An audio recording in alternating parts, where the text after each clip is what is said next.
krompiruša ili pita sa krompirom i još razne nazive ima u zavisnosti od kraja. U svakom slučaju ovo je jedno staro tradicionalno jelo. Moram da priznam da u kraju gdje sam odrasla nije se nešto jela i da sam se prvi put sa njom susrela kada sam došla da živim u Srbiju i bilo mi je prvi put čudno. Imala sam malo predrasude kao kore i krompir, to mi je kao testenina i hleb. Međutim, kad sam probala, kako je dobra bila. Slična, na ovaj način se ovako motala. Bila je debeljuškasta i ovako su je pekli kada sam je prvi put probala i tako ja danas pravim. Međutim, onda sam kasnije vidjela da može onako da se zarola, da budu tanje te rolnice, pa da onako ide spiral, onaj krug da se pravi. Različiti su načini. U svakom slučaju, krompir je tu kao zvezda ovog jela. Ako ste vegani ili ako niste, ako ste vegetarijanci, ako niste, ako postite ili ako ne postite, mislim da je krompiruša bukvalno za sve. Jedno pravo jelo sa Balkana.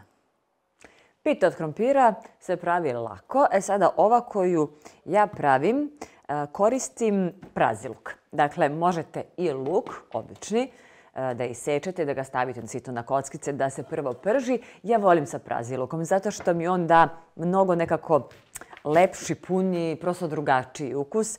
I kad god mogu, to samo ako nemam prazi luk, stavim onaj obični, ali ako imam, onda njega. Jedan prazi luk je dovoljan, ili, ovo je baš bio neki veliki, ili dva manja. I savjet za početnika jeste da kada sečete prazi luk, uvek ga prvo prepolovite ovako i malo pregledajte ovdje između listova, jer često ako je onaj organski, baš pravi domaći, on zna između da ima malo živuljkice, neke crviće da se zavuku. Tako da recite da vidite. Ovo izgleda nije baš organski i teško da ću u njemu da nađem bilo šta. I sada isečemo ovako sitno i stavimo, možete i u blender, ali plašim se da će biti baš suviše sitno. Nije loše ipak da se malo i osjeti ovaj prazi luk. Kako što iseckam, tako stavljam da se fino prži. I malo ću da promešam na malo ulja. Stavite 2-3 kašike ulja i lagano. Nemojte na naglo, zato što imate prvo puno da seckate još, a druga stvar, a početnicima je savjet da prvo sve iseckaju, da im slučaju ne bi nešto zagorelo. I evo još ovo parče praziluka i to je to. Sve se lagano prži. I onda uzimam krompir. Biće mi potrebno pa kilogram krompira. Evo, to je to. Praziluk je gotov. Taman dok mi se on prži, ja ću sada fino da seckam ovaj krompir, odnosno pokazat ću vam dve varijante. Neko voli seckani, neko voli rendani. A reći ću naravno i šta je lakše, mada domaćice iskusne to znaju. Evo, tu mi je krompir i sad, dok se ovo lagano prži, odnosno dinsta, možete dodati malo vode, ne mnogo. Krompir je ovdje samo oljuš, mislim skinuli smo koru, to je sve. I sada, postoje dve varijante. Jedna je da uzmete i da seckate. Ako ćete seckati, to je bukvalno evo ovo, uzmete i onda seckate na kockice, lagano. U tom slučaju sedite, dakle nemojte stajati jer imate kilogram krompira na sitno da iseckate. I onda fino uzmete i evo, na kockice i to je to. Međutim, to dugo traje. Moram da priznam da je moja omiljenija varijanta i da ja više volim kad jedem ove kockice. Zašto? Ne znam. Jednostavno, kao da su mi krupniji komadići i onda kao da mi je nekako lepše mi da žvačem kad su krupniji komadići. A druga varijanta, vidjet ćete, mogu da se izrendaju krompiri. To je brže jer samo rendate i mnogo je prostije i jednostavnije. I kao što sam rekla, brže.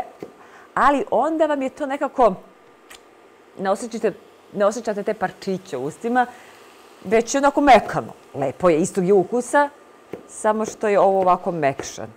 U svakom slučaju, jedno drugo je u redu. Ja ne iseckam prvo pa da stavim sve zajedno, već kako što iseckam ili izrendam, ja stavljam jer nije mi jaka vatra i onda i onako to sve kasnije ide u rernu pa se zapeče i bude podjednako pečeno, ne morate da brinete. Tako, to je što se tiče seckanja. Sad, što se tiče rendanja, sad ću samo malo da promešam. Što se rendanja tiče, prosto rende i evo, to je to. Stvarno je neuporedivo brže i jednostavnije, malo više boli ruka, malo više, samo da znate koja je još možda falinka, a možda i ne, zavisi kako ko voli, rendanja, što se više ispusti vode i onda dok se peče, više te vode i ispari, tako da bude za nijansu suvlja, pa onda možete da dodate ili malo više masnoća, odnosno ulja, ili da dok dinstate dodajete pomalo vode, da vam ne bi ostala presuva. Evo, to je to. I sad, ova će moja biti prvi put, zato što pokazujem oba načina, ću praviti jednu i sa rendanim krompirom i sa seckanim. A dok se ovo prži, odnosno tu kao malo dinsta, možete da dodate i začine. Tako, ja ću već sada da dodam malo, pa ću kasnije da dodam još.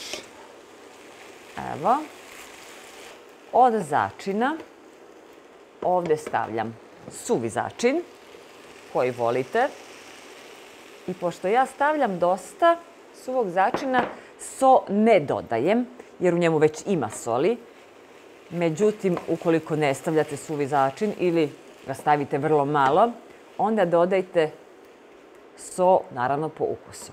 Sljedeće što ide biber. Biber mi je neizostavan kada pravim krompirušu ili pitu od krompira, jer da mu neki onako malo jači ukus. Možete beli biber, možete crni koji više volite. Sad, šta još volim da stavim? To je kurkuma. Kurkumu ne stavljaju često, međutim ja je volim, stavim je malo pa mi bude onako lepše i po boji, a i po ukusu. I volim da stavim malo, ovo mi je tajna stvar, dimljenu papriku. Uglavnom je ne stavljaju u ovo, ali ja je malo dodam i volim kada ima dimljene paprike. Eto, to su začini koji su tu. I sad ću nastaviti da seckam i da dodam ostatak, pa po ukusu možete da dodate još. Neka se sada prži, a ja ću na tenane da seckam ostatak. I evo, ovo je posljednji krompir koji sam iseckala i dodajem ga ovdje u ostatak.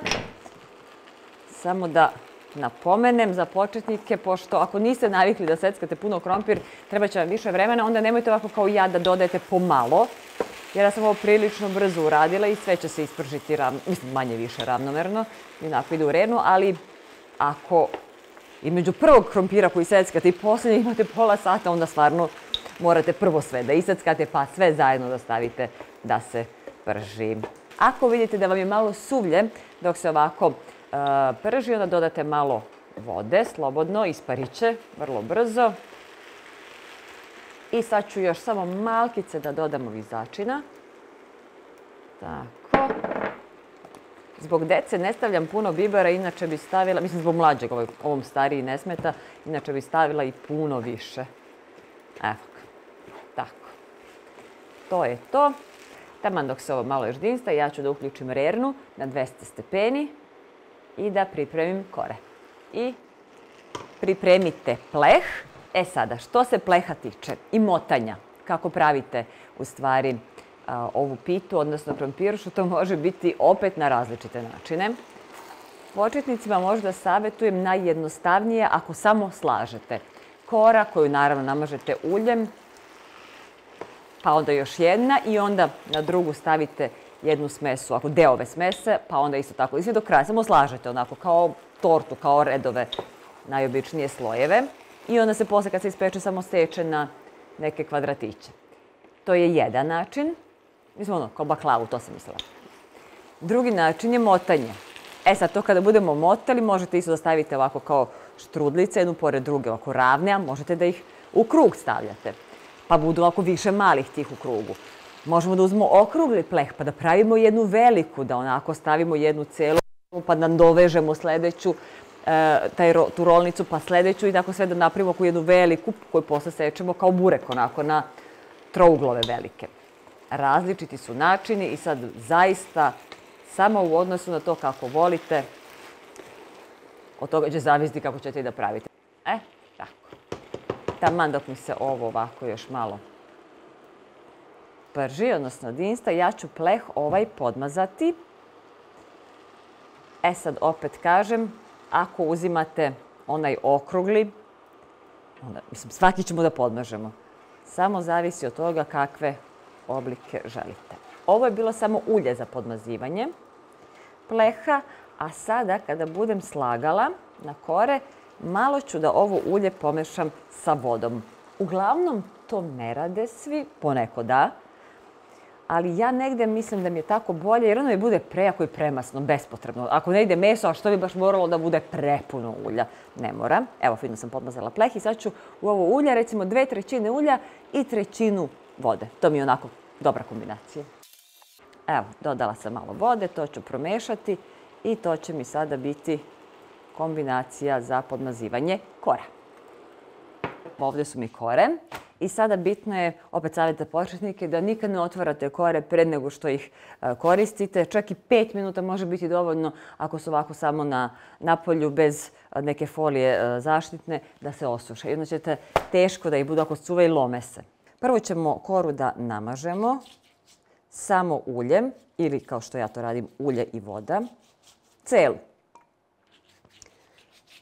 Ovako. I onda preko stavimo sledeću. Sada, kad to uradimo, neko voli samo te 2 kore. Evo i sledeća, pa i sledeću ću sada da premažem.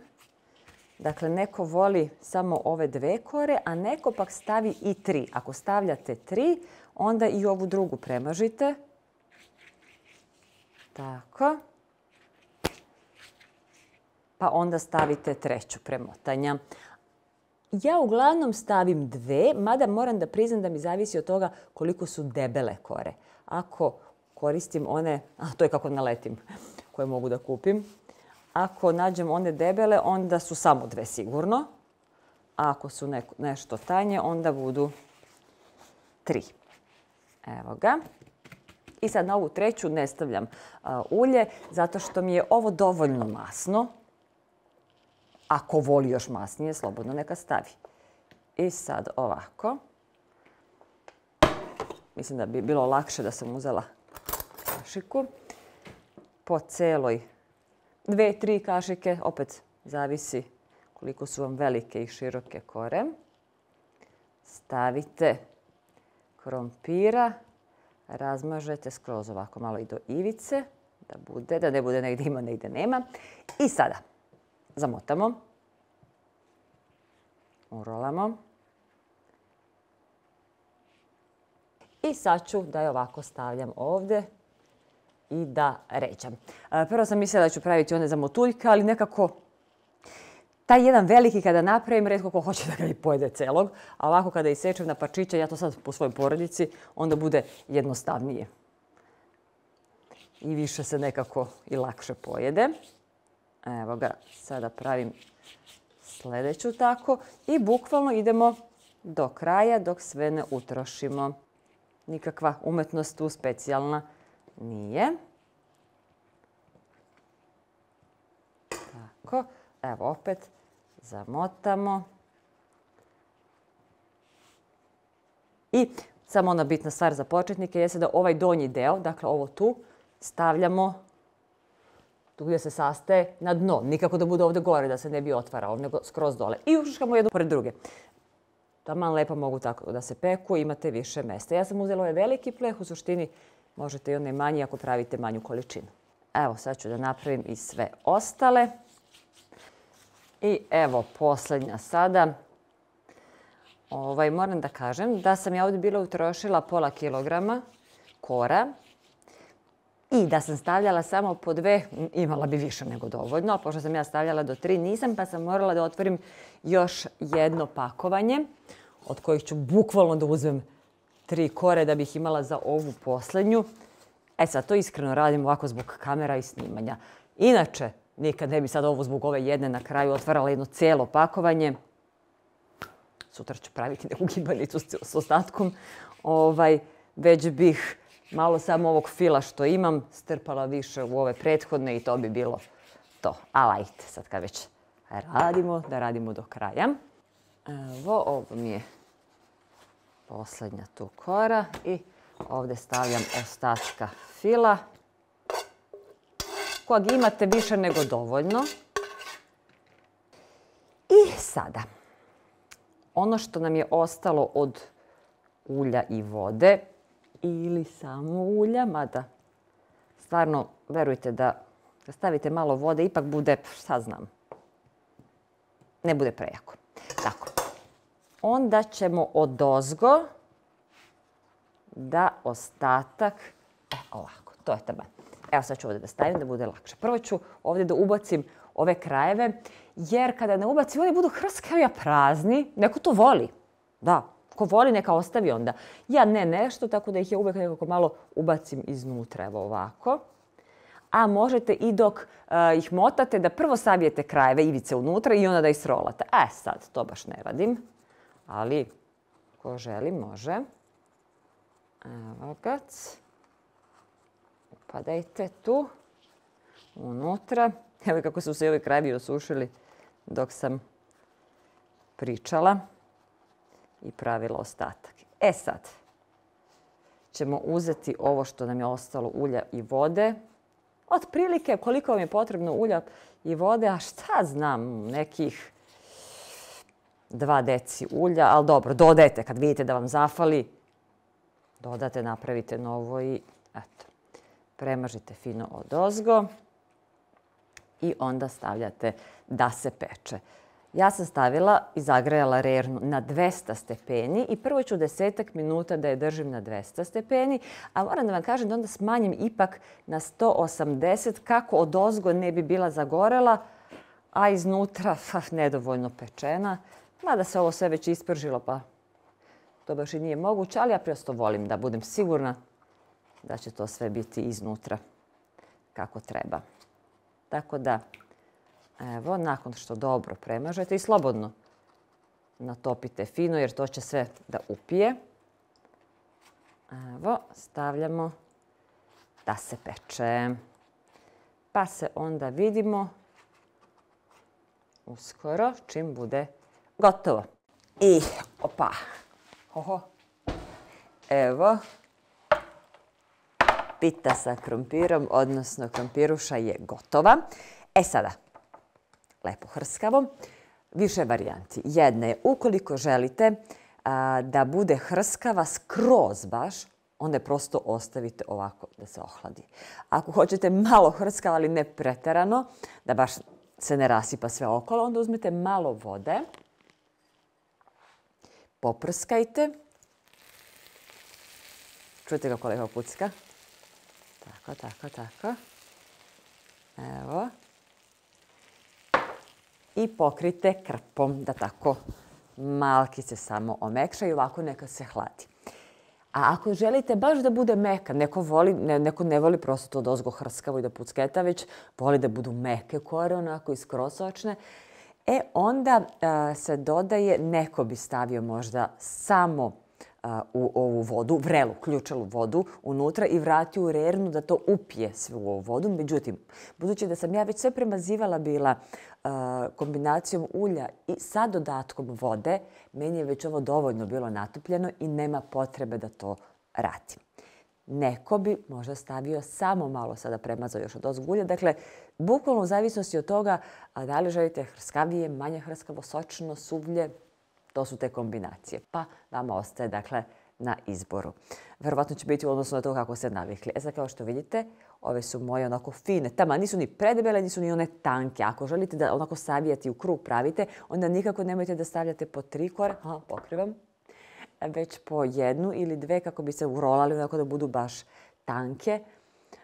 Opet, sve stvar izbora, navike, koje čega. Bitno je sad da se sada malo prohladi, ne možemo baš odmah da je sečemo. Sačekat ćemo samo malo da odstoji i onda da navalimo. I evo, kada je malo odstajalo, možemo da sklonimo krpu i da sečemo. Sad ću samo krenuti ovako da mi bude lakše. Ove krajeve uglavnom sve isečemo, okrenut ću od ove jedne, jer ih retko ko voli, ali one koji ih voli, on ih baš voli jer su hrskavi i lepi, tako da ću ja ovaj da skinem i da ostavim sa strane. Joj, njam, njam, njam. Prednost onih koje su onako uvijene u krug, odnosno u spiralu tačnije, da što nemate ove hrskave krajeve ako ih ne volite. E sad, ako ih volite, onda vam je bolje ovako. Sve zavisi opet od toga kako ko voli. I sada opet parčiće u zavisnosti od toga da li želite manje, veće, imate puno gostiju, pa vam je bitno da rasporedite na sve. Tako. Evo ga, tu je. Sad ću samo ovako da pomerim, da možemo lepo da složimo i da možemo lepo da pokažemo iznutra kako izgleda. Evo ga, fino, pečeno, baš kako treba. I ima dosta fila, nije onako pomalo pa šupljikavo, pa nema. Ima zaista, tako da nastavljam da sečem dalje. U stvari, idemo prvo da probamo.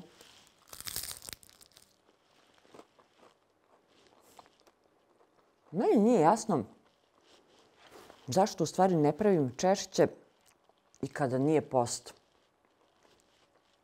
krompirušu. Nekako je čuvam za te postne dane. Ne znam zašto.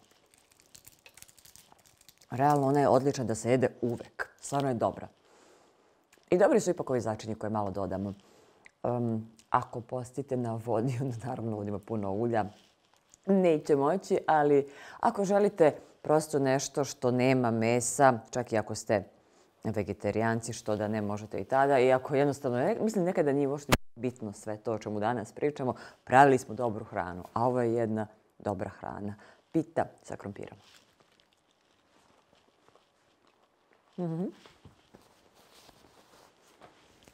I naravno, da kada je najbolje, onda je bre. Navalimo na pitu krompirušu. Što lepo hrska. Iznutra je sočno, a spolje ovako baš hrskavo. Ja volim tako. E sad, kako ko?